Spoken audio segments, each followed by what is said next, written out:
It was supposed to be another cold and monotonous morning at the rural hospital in Silverpine. One of those when the clock seems to run slower than usual. The sky was covered with dark, thick clouds, the ground still damp from the previous night's storm. Inside the main reception, only the repetitive sound of computer keys and distant footsteps filled the room. The head nurse, Hannah Miller, was reviewing medical records with a cup of coffee in her hands when she heard the beep of the automatic. Doors opening. She didn't even look. It was not uncommon for a sick, elderly person to enter without the strength to knock on the door. But something was strange in that entrance. It was silence, the absolute silence that followed. A heavy silence, as if the hospital itself had held its breath. When Hannah finally looked up, what she saw caused her cup to fall to the ground and shatter into 1,000 pieces. A huge wolf was standing right in the middle of the hospital. Yes, a real wolf, dirty with mud, covered in scratches, with panting and the scariest, and at the same time saddest look anyone had ever seen. And in his mouth, something small, fragile, almost lifeless. A puppy, a baby wolf, covered in blood. The lobby erupted, in screams. A doctor knocked over his clipboard. A security guard pulled out the tranquilizer. One patient fainted, but the wolf did not move. He did not attack. He did not move forward. He cried. It was an unbelievable sound. A deep, guttural, drawn-out lament. A sound that seemed to have come from a place that no one there knew. As if the animal was begging. As if it knew where it was. As if he understood that this was the last place where his cub could still be saved. Hannah felt her legs weaken. "Don't shoot!" he shouted, his voice breaking, placing himself between the wolf and the security guard. Look at him. He doesn't want to hurt anyone. The wolf then approached. Slowly. His steps were heavy. Each one left marks of mud and blood on the white floor. And then he placed the cub at Hannah's feet, carefully, with love. The nurse fell to her knees. The cub was on the verge of death.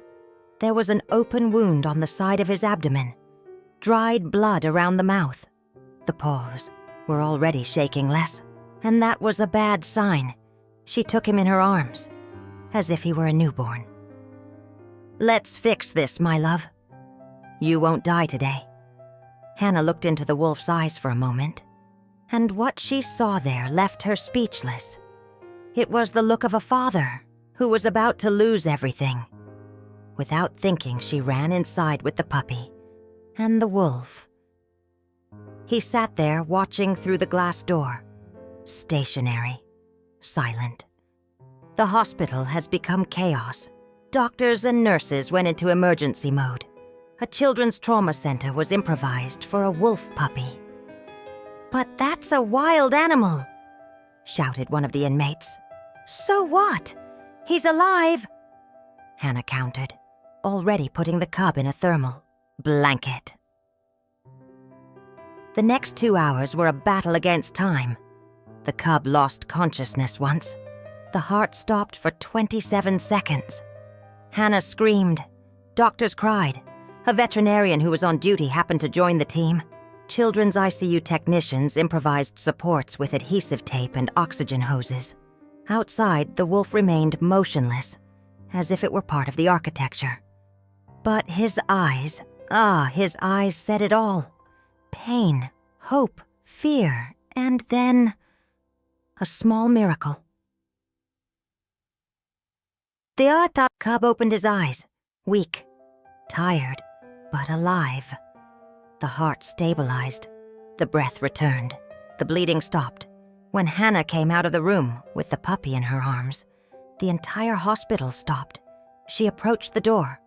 The wolf stood up, and for the first time, the sound came back.